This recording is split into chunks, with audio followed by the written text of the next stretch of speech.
trajectory, it really has been centered around community engagement, leadership development. And ultimately, when I think about it, it's really been 25 years of partnership building. So this topic clearly is really important to me and really exciting to me. I'll tell you a bit about why I care about it or why it energizes me so much. What I've come to realize over the years, and we'll talk more about this specifically over our hour together, is that partnership building is actually, in my mind, less about a task that we do in our jobs and more about a way of working. It's kind of a mindset. It's a mindset that kind of situates us to make big impact, to take action constantly, and to really be powerful, to make change in the worlds that we inhabit. So one of my favorite definitions of power actually is two people with a plan. I learned that probably a decade ago, and I really truly believe it. When two people come together and come up with a plan, that's when big things happen. And so I think about that every day in the work that I get to do through my role running the Schweitzer Fellowship, and in other aspects of my life too. So I'll give you one example of that. When I moved to Tulsa a decade ago, I came on board at what was then the Tulsa Campaign to Prevent Teen Pregnancy as their director of health initiatives. It was a new job. It was a new organization. Nothing, it was a blank slate. And so, one of my proudest moments in that work was partnering with the health department to launch a teen clinic. And that is, to me, just such a concrete example of how a partnership can change the community. I had the contact information of one of the directors at the health department, Priscilla, and it all started with a phone call. And now there's an ongoing teen clinic at the health department. And so I just think this stuff sometimes is actually really simple, and the answers are usually just a phone call away. So what I want to do now is a round of introductions. I'm really curious who you all are. I'd love to know your name. I'd love to know where you work, and I'd love to know why you came today. Okay. And I think we have a small enough group. We only seem to have 8 people. Is that correct? We have 15 total, but oh, I see. Okay. I see that now. Okay. So I want you to take a pen or a paper or just type on your keyboard. Just take like 15 seconds and write down why you're here today, just so that we all can ground ourselves in that.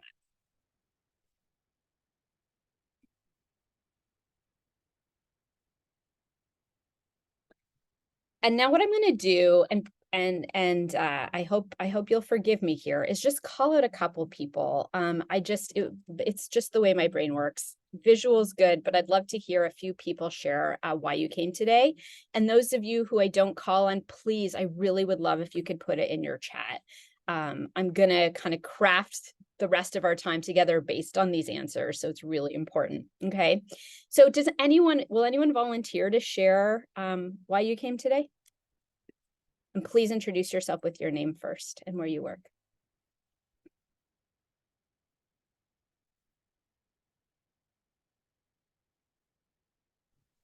I can go first. Okay, thanks, Dr. Latta.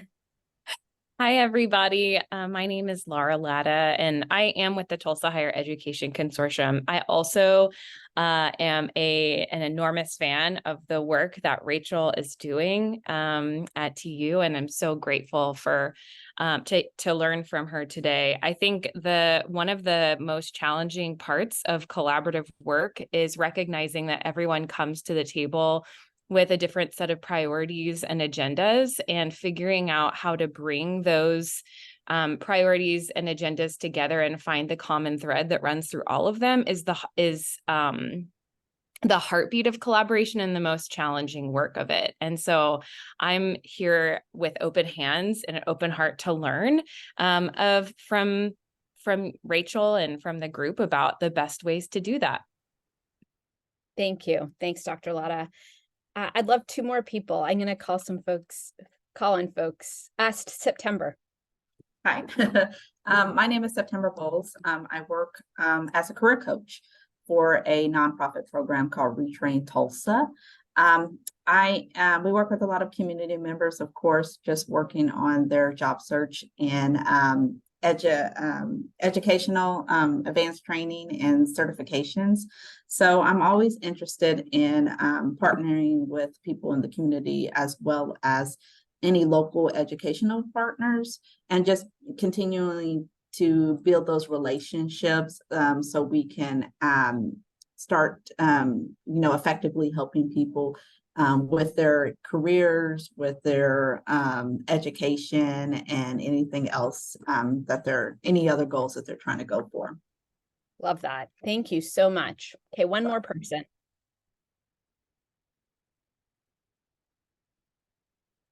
Jennifer, will you go? Jennifer Bagley, I just see you at the top of my screen.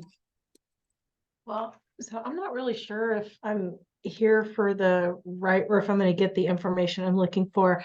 I'm at the University of Oklahoma here in Tulsa, and I am a program director for the sonography program, that's ultrasound.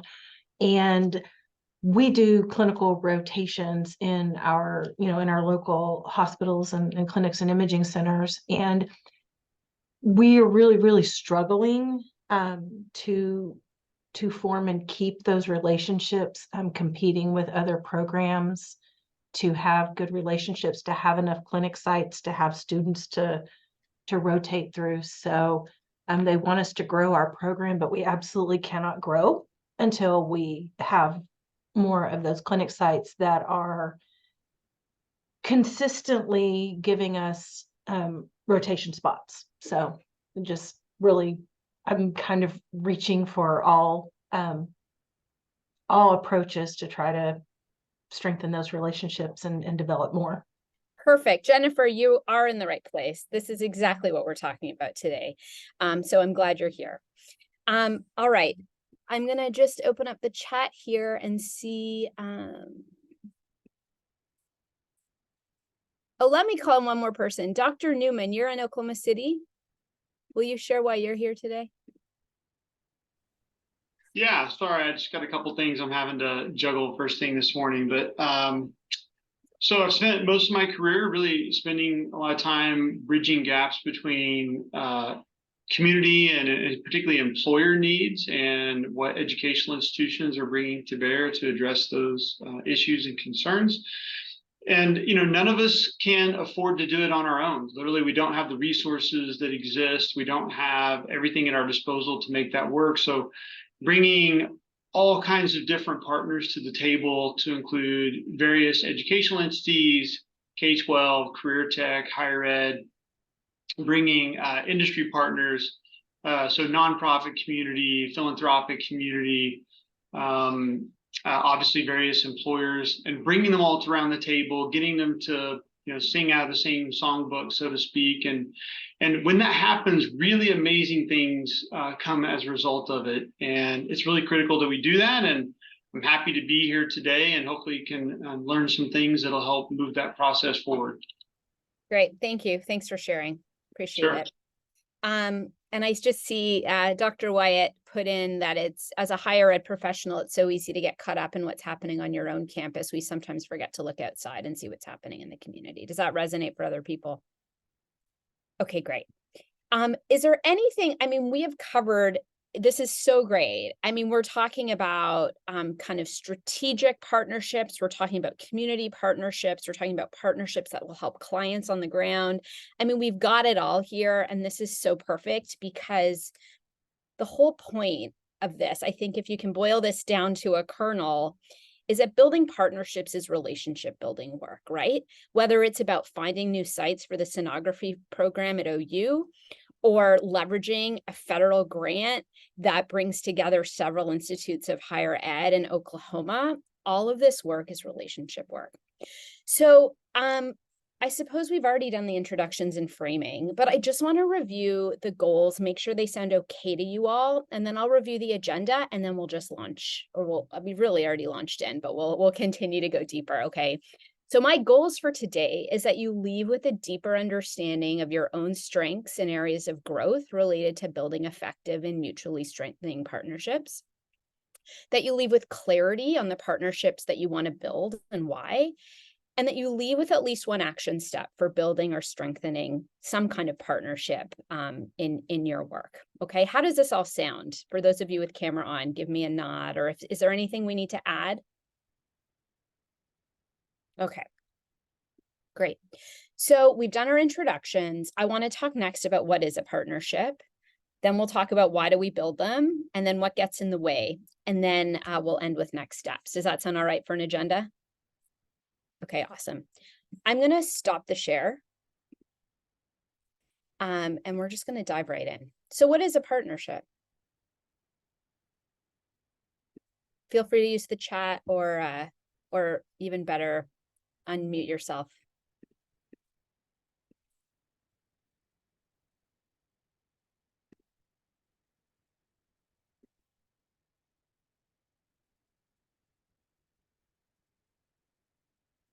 Joshua? Did you unmute?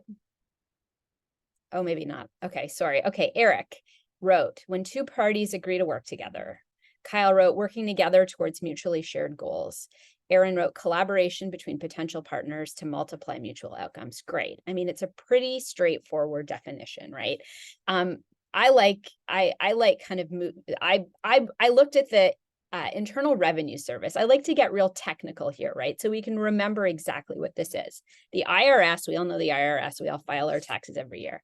They say a partnership is a relationship between two or more people to do a trade or a business. Each person contributes money, property, labor, or a skill and shares in the profits and losses, right?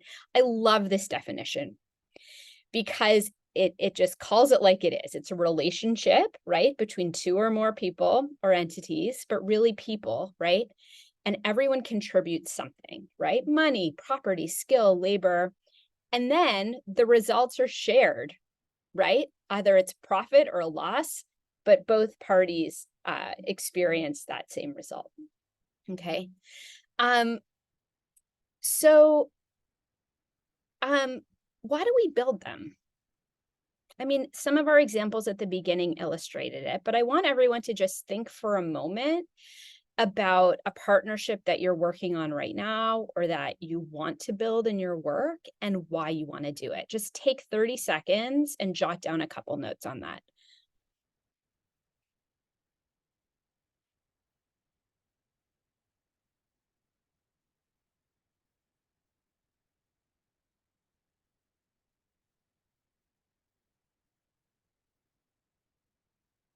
Okay.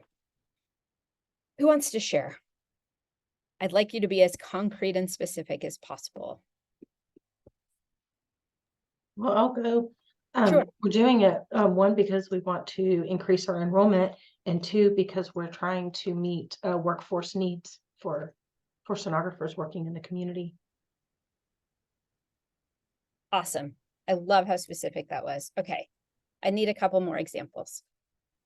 Yeah, I want to build relationships with counselors to better support their students, connect the students with resources that they otherwise didn't know about. So working together to ensure that, we're achieving the goal of helping students. Awesome. Okay, what students are you talking about? So specifically high school students, so connecting them with college resources, letting them know what colleges exist in Tulsa, and additionally kind of creating that pathway to exploring those opportunities. Great. Okay, who else?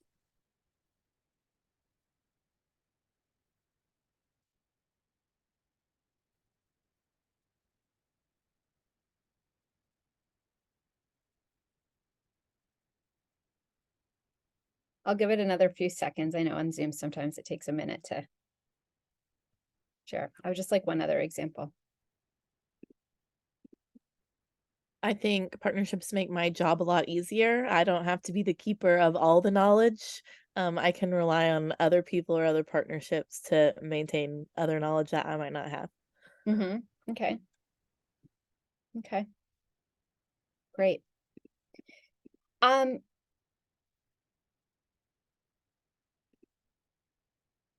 So those three examples from Jennifer, Brian, and Sarah were really great, because what you all highlighted in those is like, it's not like an option, right? It's not an option about whether or not you build partnerships. It's like essential. It's the oxygen of your work, right? And I think that's the case for many of us who work in the community, who work in higher education. Like, we can't really do our jobs in a vacuum. And I think your examples really emphasize that. How does that resonate for you all? I mean, does that make sense? Do you not agree? I'm really interested in how that kind of notion of partnerships, not as an optional, but as essential, lands for you. Erin, you're shaking your head. Why is that? So I think of it, when I think of the steps towards building a program or being successful, is isolating your resources, and resources and partnerships fall hand in hand. And to make those connections is kind of the first step on that journey. And without knowing your resources, you can't move forward. So without knowing the potential partnerships or community organizations, community resources, whatever it may be, you can't move forward from there. Mm-hmm. Okay, good. Great. Someone else?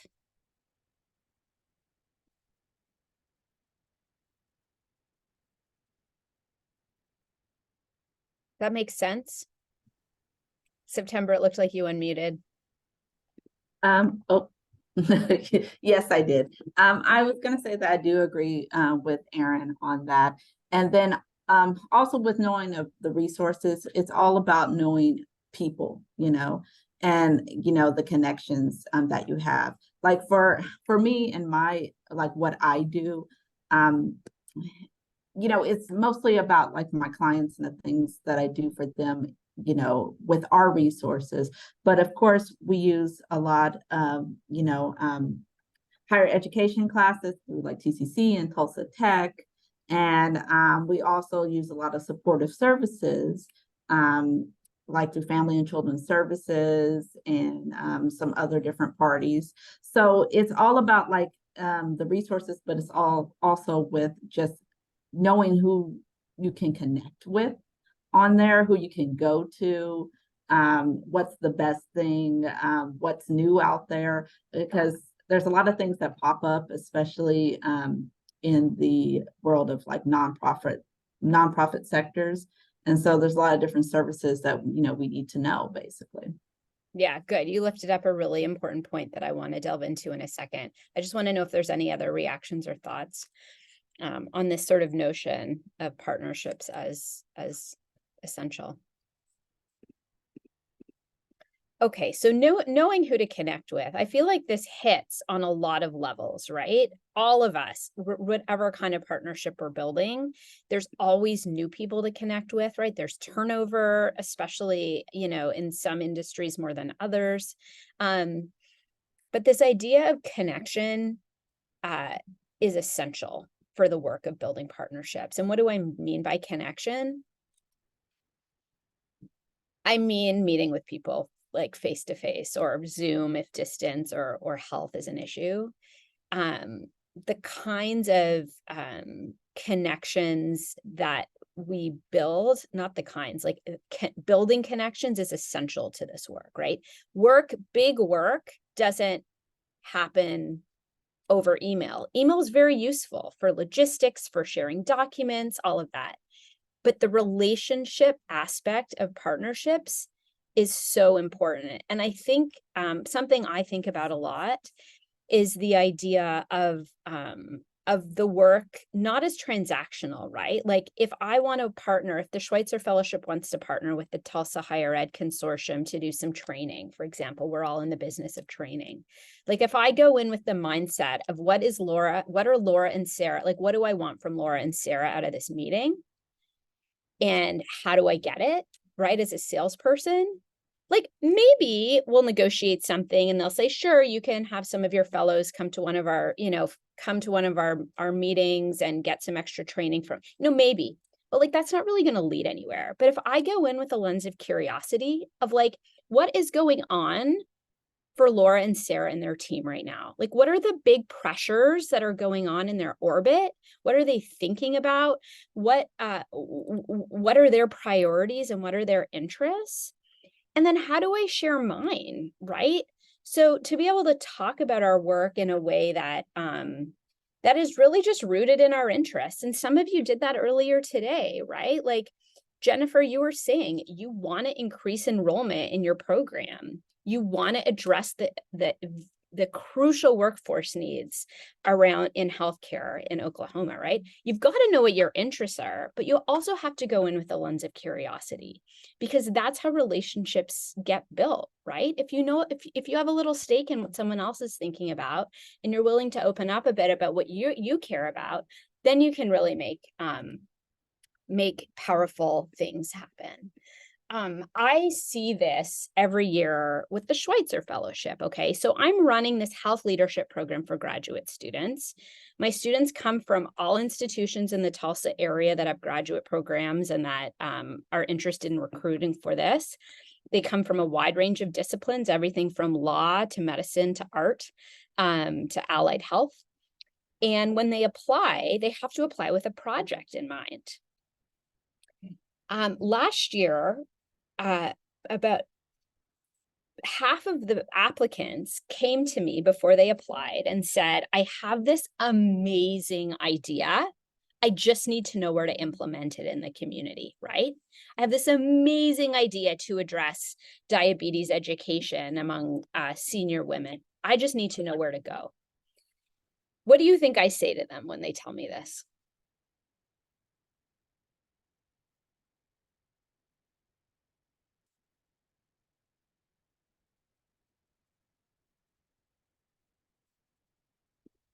What do I say? Maybe someone who hasn't spoken yet.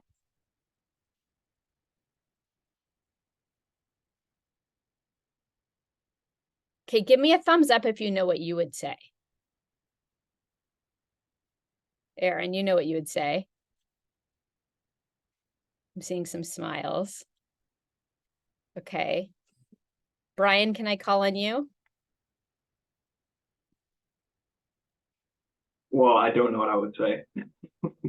Okay, try something out.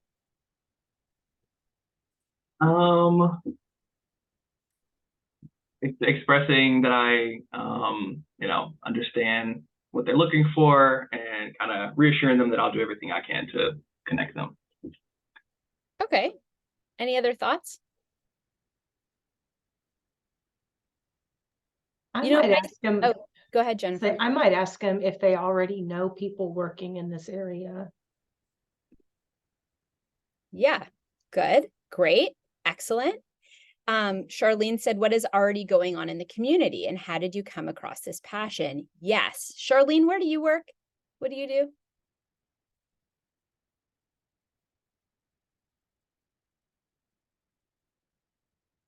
Tulsa Honor Academy Alumni Support. Awesome. Okay, great. You hit the nail on the head. Because if I go in, say I want to do diabetes work with the homeless population. If I go into the day center of the homeless, I've never been there before, and I set up a meeting and say, hey, I'm a grad student and this is what I want to do. Will you have me? Maybe they'll have me. But what does that do for a relationship? I don't know a thing about what is going on for them. Maybe I've read some things online, but I haven't built any sort of connection with a trusted person there who might be my partner in this. What could I do instead?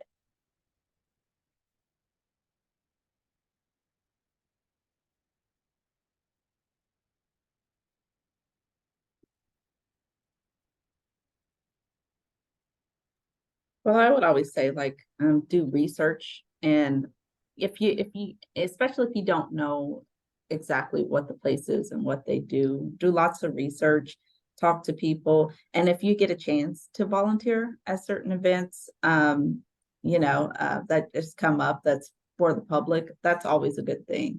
Like I always just try to, if I don't know much about an organization or if I'm trying to, build a relationship into something. If there's something going on in the public, I usually, try to volunteer as much as I can as well. I love that. I think that's great. It always it always helps to get to know the partners that, that we want to connect with. But we don't all have time to do that, right? Like if I want to partner with a new program, say at OSU, to even just something simple like recruit for the fellowship, I don't have time to hang out over in that department and go to a bunch of events. Like I have maybe 45 minutes to figure this out, right? So what am I going to do? I'm going to set up a call. I'm going to call or send a note and say, do you have time for a meeting? I'm going to go by, and sure, maybe I have an agenda, right? We'll go back to the potential Schweitzer fellows who want to do a diabetes education program for homeless seniors, right? They set up a call with the clinic director at the day center. And instead of saying, this is who I am, this is what I want to do, will you have me? They go in and they say, this is who I am. Tell me about you. I'm curious about doing a project here, but I really want to know more about what's going on in your world. What are the pressures you guys are facing right now? And then have a conversation, right? Maybe the conversation ends with a plan like, yep, the project's going to happen here, we're a go. Maybe it ends with saying, thank you so much. Who else should I meet with? You know a little more about me now. You know more about my interests. Can you, who else in the community should I meet with? One of you said this earlier. So much of this is about connections and even knowing who to talk to, right? So Jennifer, I'm thinking about you, right? You're trying to get more students out in the community at clinics, and maybe you have a list of 10 clinics, but I bet you know people who know more, right? And if you get to know them and ask, it's amazing the kinds of partnerships that can come from just asking the question of who else should I reach out to, right? And if people trust you and have a good feeling about you after a meeting, they're gonna want to work with you, right? And who knows how your work, how you might be able to work together in other ways too. Elena, I saw you popped on your camera. Is there anything you wanted to add or anything you're thinking about? I'm good so far. Thank you. Okay, great. Good. Thank you for joining us by camera.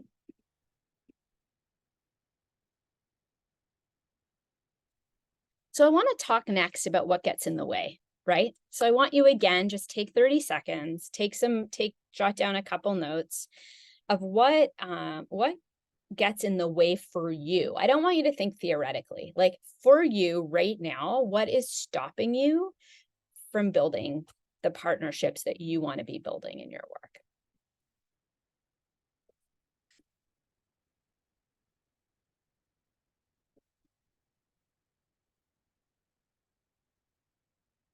Thumbs up if you're done.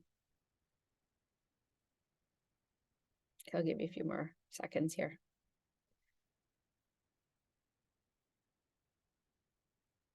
Okay, let's hear it. Let's hear some.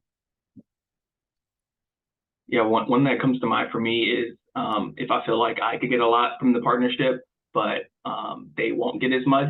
I guess I am initially a little apprehensive because it's like I don't want a partnership where they think I'm using their resources, and so I'd always like to come with something, but maybe it's not always the case that I have something to offer the other person if they're maybe higher up than me, if that makes sense. Totally. That's so relatable. I was just thinking about this for myself recently about something I needed to do, a partnership I needed to kind of foster that I was like, oh God. So I want to talk more about that. Really good example. Let's just brainstorm a few more. What's getting in the way of you building partnerships? I will say one thing that's in my way is that in Tulsa, there are other competing sonography programs who are going after the same resources. And so we're having to compete for their space and their time and their clinic offerings. Okay. So can you be more give me a more concrete example of like how the competing resources like actually impacts your ability to build a partnership? So if multiple programs all want to send a student to one site, then they get to pick the student that they want. and then the rest of us don't get to use that clinic site. So, And that's happened to you before. oh yeah, that's one of my biggest issues, is competing with other programs in the area for clinic sites. So, just trying to differentiate ourselves. And yeah, I think it does come down to who has the better relationship with the facility. And maybe even who has the relationship, not at the ground level where we go in, but 2 steps above that person to say, you're going to partner with OU. We've decided, not whereas the person on the ground floor may have a different idea, but somebody 2 levels above them is saying, no, you're going to partner with this other program. So, So, okay, good. You're doing some kind of problem solving there too, which is good. And we'll circle back to that. I'd like a couple more examples, September. Yes. For me, it's all about like taking the initiative. That's something that I have a problem with, is also taking the initiative, but then making time to take the initiative and doing it. Sometimes we get caught up in all of our daily things, and just working with our clients and working with this, and then we don't address some of this collaborative things that we do with community members until it's like an urgent thing that you're trying to get done. So just putting it on my radar and taking the initiative is my biggest concerns. Great, good example. Does that resonate for folks? Okay. Yeah, that definitely resonates for me, September. And I was thinking, relationship building takes energy and capacity. And, for me, sometimes I'm naturally introverted, and I look at others and it seems like there's endless stores of energy for networking. Whereas for me, I have to like psych myself up and like get myself ready to be relational. And so that's something for me that I navigate. Yeah, excellent example. Okay, we're going to get into that a little more too. Scott? Well, I was just going to say one of the things that early on in my career, I didn't really have a clear picture of different types of partnerships and different approaches to partnerships. And there's so many different partnerships, but there's a lot a lot of ideas you can adopt from existing partnerships. There's lots of amazing things happening across this country. It takes time to figure out what some of those things are. On the same time, I think there's a balancing act, because just about every partnership is unique in some way, because the partners are unique and the needs of the outcomes are unique. So, but I think it's really helpful to spend some time just looking at different types of partnerships. So if there's a specific space that you're operating in, spending a little bit of time researching how other groups of entities have partnered can be really valuable. Great. Yes, thank you very much. And I think that piece around it taking time is really important, and it's countercultural. I mean, we live in a culture that's like, what are you doing? What did you do yesterday? Right? And we all know we're all in relationships with people in our personal and private lives. Those take time too. You don't build a best friend in a day, right? It's the same in our public lives, right? The partnerships take time, and it's never a clean trajectory because there's always moving pieces. We had 2 great examples in the chat here. So Charlene said, for me, knowing where to start and what could actually benefit. This sounds like Brian's thought. It can be very vague. You need to make partnerships, but knowing what that actually means and needs to happen is a barrier. Really, really good point. Joshua says, I guess my obstacle is to know who I personally should be building a partnership with, whether in my advising role or as an instructor, and how to go about initiating that. Great. These are really, really important, and I think like fairly common things that get in the way of building partnerships. And I just want to spend a little time talking about some of these. So I think this piece, Brian, that you lifted up around this sort of fear that perhaps like I want something out of this, but the other person might not get something. And we just want to be like good people in the world. And we don't want to be taking advantage or be seen as someone who's taking advantage. I can relate to that. And I saw a lot of nods when you were talking. So let's talk about that for a minute. That fear of maybe burdening, or that fear of taking advantage or being perceived in a way that we don't want to be perceived. Did I kind of sum that up right? Would you tweak that at all? Okay. So what do we do about that?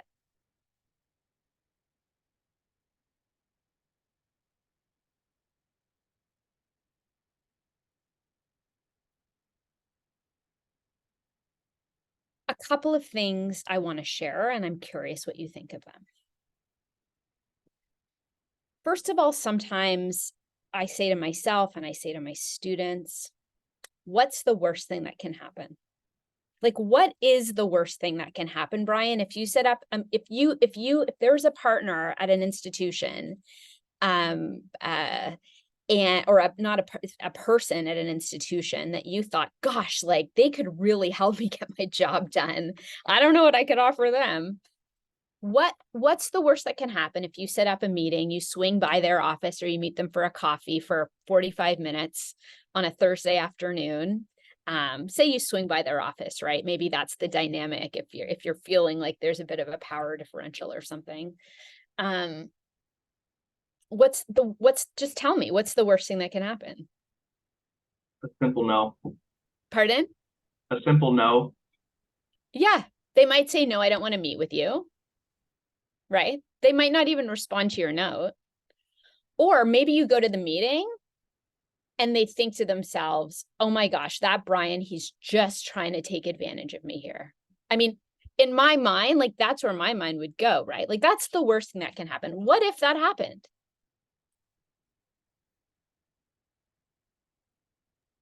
Yeah, I mean, at that point, like you said, my mind starts going, and then for all I know, they're questioning my integrity and, whether or not I'm good at what I do. And so, yeah, those are kind of the concerns I would have.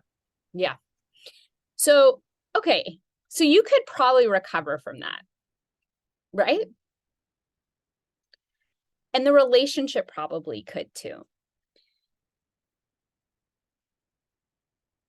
Sometimes what I do in a situation like that is I just name what's going on for me, right? Because the point here is less the subject. The point here is less the task list that you bring to it because you have a goal you need to accomplish by the end of the month, right? It's more about the relationship, right? It's more about what's going to happen after that meeting, right? It's like less what's going to happen in that meeting and more what's going to happen after, right?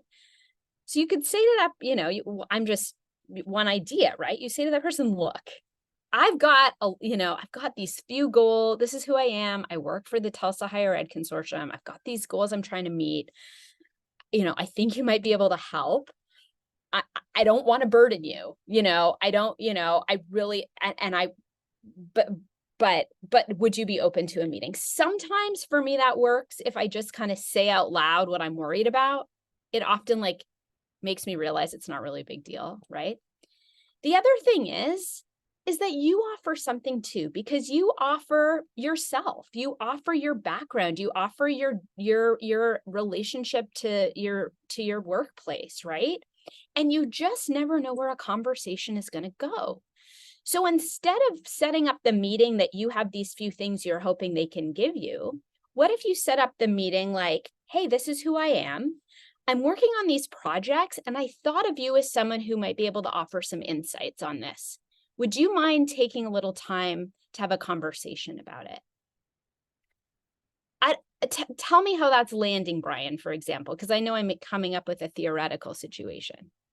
Yeah, definitely. I think the people's urge to feel like they have important wisdom that you really desire. That kind of feels good when someone asks you a question and that only you have the answer. So yeah, framing as though like you can help me a ton and not even necessarily in financial ways or time consuming ways, just with knowledge or information.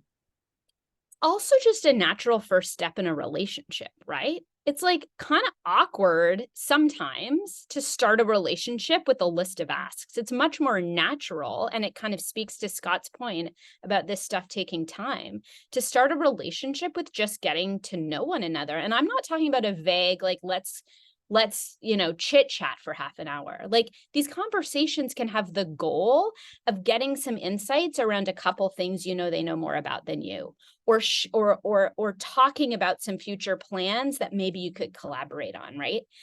But the idea here is that you're building a relationship, and the focus of those conversations is more about building that connection.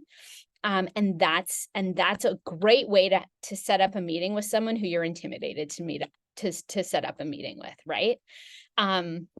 Laura, you talked about something that I think a lot of people really relate to, is for some people, like exercising the relational muscle takes a lot of extra energy, or more energy than other people. So what do you do about that? I mean, how do you what's one way that you can kind of get yourself energized to at least kind of initiate?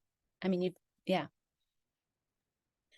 Well, I tend to look at their LinkedIn and just get inspired by the person. Cool.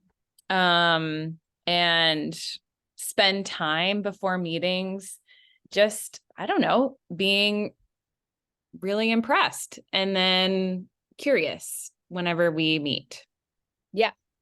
Great. That was my experience when you and I had coffee several months ago at Fulton Street. Like, I could feel that you came at it through the lens of curiosity, and you asked me better questions than most people ever ask me about my work and what I'm trying to achieve through the fellowship and who I am as a person. So something about that's really working, I think. And that works for you. I rarely look at someone's LinkedIn until until after I meet with them. I do like to do a little bit of background research, but I don't have the energy to like really pour through, because I'm different. I'm an extrovert. It takes different kinds of resources for me to have these meetings. But that's a great example. And it sounds like that works for you and gives you kind of what you need to go into some of these conversations. Any other, let me just see here from my notes. So it sounds like we have some sort of shared themes around what gets in the way of building partnerships. Not everyone experiences all of them, but it sounds like some of them are relatable. So we get too bogged down in kind of important work, right? I could spend all day, every day responding to emails and never leave my desk. I could do that. We probably all could, right? And so there's a certain kind of discipline that I try and bring into my work life around setting up meetings, right?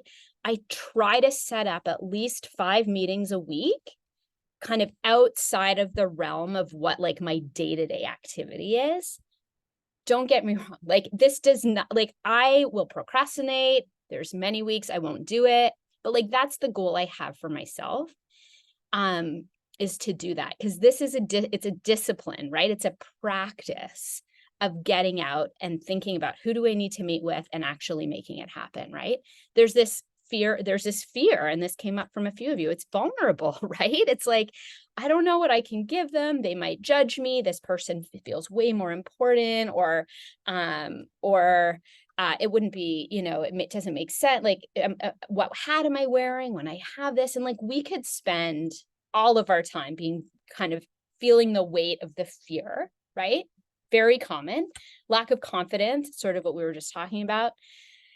And then the other piece, I think, that can get in the way, and it does for me when I'm feeling kind of a lack of momentum in my work, is like a lack of imagination. Because as soon as I start thinking about what might be possible, I get energized to start setting up meetings and building partnerships.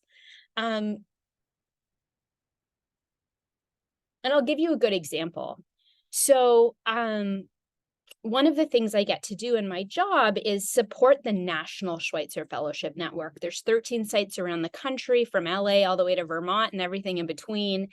And there's been kind of really bare bones national work happening over the past 5 years. And I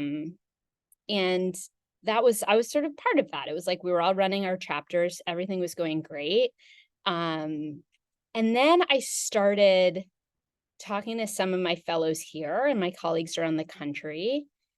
And what went from kind of bare bones national work to like, we all started imagining what was possible with the program.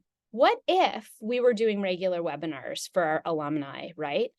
Who range from folks who've just graduated from nursing school to like the former chief medical officer for the Department of Homeland Security, right? Like, what if we were engaging these incredible people in webinars that actually had value, right? What if we did a national orientation for everyone? We have Zoom. Why couldn't we do that? It's an hour a year. Let's do it. But all of that amazing programming wasn't happening because we didn't have an imagination for it. And as we started talking to one another, again, this is why like partnership work is a practice, it's not a task. It evolved into, we can do amazing things and have amazing impact, right? We're kind of coming to the end, and I want to spend the last 6 or so minutes talking about next steps. So I want you all just to take a minute. I'm going to give you a full minute, and I want you to list out 5 people who you want to have a conversation with about building a partnership.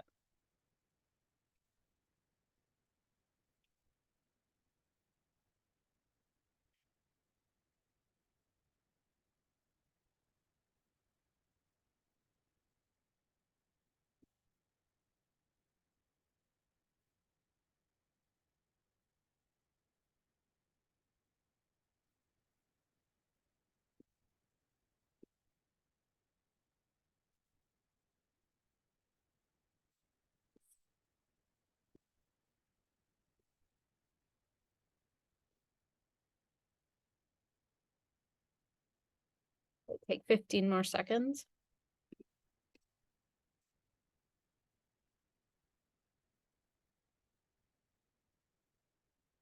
Okay, thumbs up if you have your list. Even if you don't have your camera on, you can give me the thumbs up little sign. Eric, I see you. Charlene, great.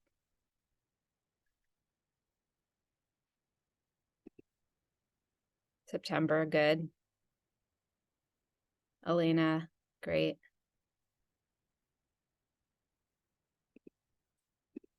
Sarah, great. Zachary, awesome. Okay, great. So what will it take for you to start these conversations?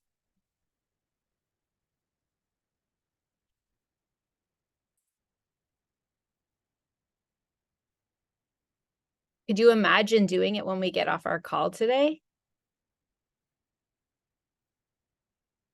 I'm seeing a few nods.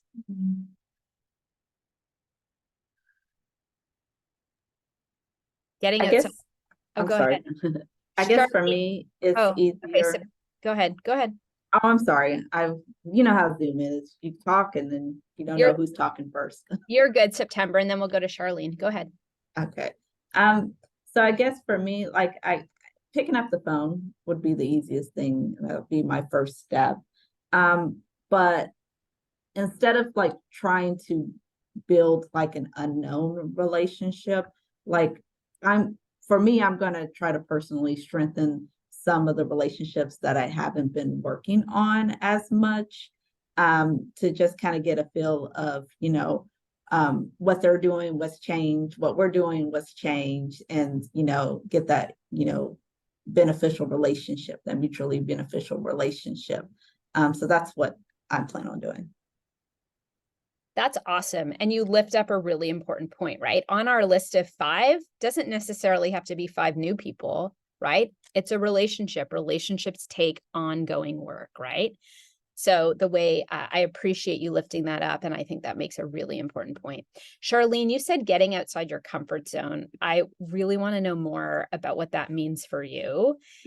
Are you able to turn on your mic to share? Or if not, you want to type. Do other people resonate with that? Like what's keeping you from doing it, getting outside your comfort zone? Yeah. So on your list, I want you to highlight one person on there for whom like getting outside your comfort zone is like if there were like lots of highlighters, you would be like, yes, this is the person that's like, whoa, I'm really nervous to set this up.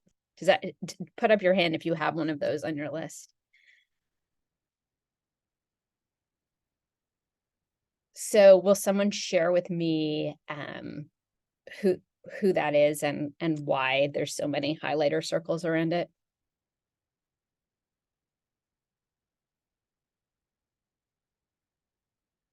There's so many head nods when I ask that question.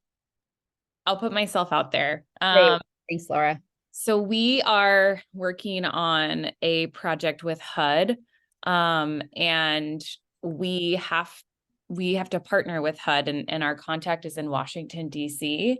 And I think I've felt a little overwhelmed about connecting with this person, because it's not easy for me to see them face to face necessarily, like in person. But so that was the first place that my head went, was thinking about people that feel like unreachable. And so that contact is the person that I circled with multiple highlighters. Yeah. Okay, good. Why do you want to talk to them? Like, why do you want to connect with them this week or next week? Because they're like critical to the progress of our project. Our Okay. HUD project locally, and having their buy-in in this project is really important. And so, yeah, so and having a good relationship is important. I mean, they're kind of connected to us by the nature of our work, but it would be so much easier if we have a great working relationship. Yeah. Great. What do you know about them? I'm just going to pick on you because this is a great example. Like, what else is going on for them? What do they care about? Well, I know that this person has kids. Okay. We've had kind of informal conversations in that way, and they're overwhelmed. They're overwhelmed. The two things I know. Okay. Great. Yeah. Okay, great. Awesome. And then what happens if you don't reach out to them this week or next? Our project could stall. Oh yeah. So it's like high stakes here, right? Yeah. Okay, Mhm. great. Isn't that so interesting? Like, I so relate to this. I imagine many of us do on this call. Like, it's like this is a very important meeting for Laura for you to set up, right? But like, it's sometimes so hard to bring ourselves to do it for all of these. We all bring our own reasons for it, right? But it's like this is high stakes. This is essential, right? So what are you going to do? How are you going to set up that meeting? I think I'm just gonna ask for recognizing that this person's feeling very overwhelmed right now and Mhm. has a lot of tasks on their plate. I'm gonna just start with a phone call maybe and see if which I haven't done that. I haven't had the phone call, but that's very simple. That's a very simple step. And I can't remember who said just pick up the phone and call September. I think maybe you said that. I just need to pick up the phone and call. It's great. So you're going to do it? Yeah, I Awesome. am. Okay, great. That's what I want to leave you with. We could spend so much more time. It's been so wonderful to meet you all and start talking about some of the examples that you're all kind of navigating in your own worlds related to building effective partnerships. So much fun. And I hope we all have the chance to continue to work together. I'm gonna just pop my contact info up here, but I'll leave you with that. Like, we all have phones. You can find anyone's contact information, or you know someone who has the contact information of the person you know. If we can all pick up the phone one extra time this week to try out building a partnership or strengthening an existing partnership, I think we'll all learn something from the experience, if nothing else, and perhaps it could lead to really amazing things. I'd like to do, I'm gonna try and throw up my screen here. I would just like to do a quick, hold on. A quick kind of closing round with folks. So either just verbally or in the chat, if you don't mind just sharing kind of how you're feeling leaving this conversation today. I'm just gonna call you by name. So Erin? I'm feeling good. And at the same time, I'm feeling charged because I have 2 new priority items on my to-do list, Okay, which is how it should be. awesome, love it, great. Zachary?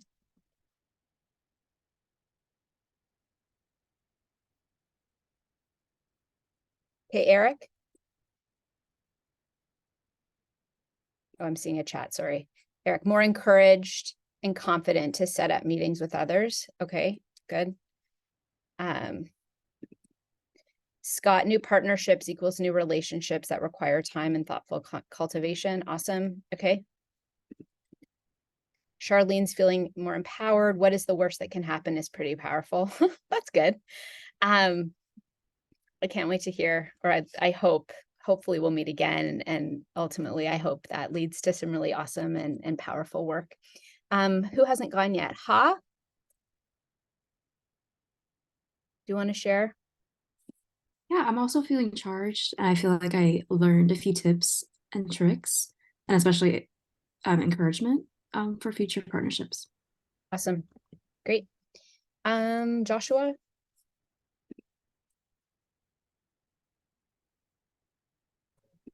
I'm feeling good. I'm glad that I came today and learned a lot, and am eager to sort of like try some of these things out.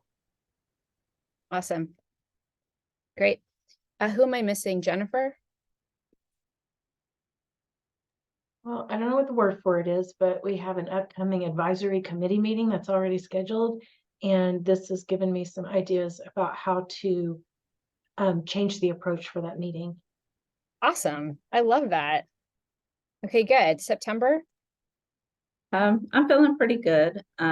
Just kind of reaching out to some people that I've met recently that they gave me their contact information and I haven't contacted them yet. So I'm feeling pretty confident that, I can start this process at least.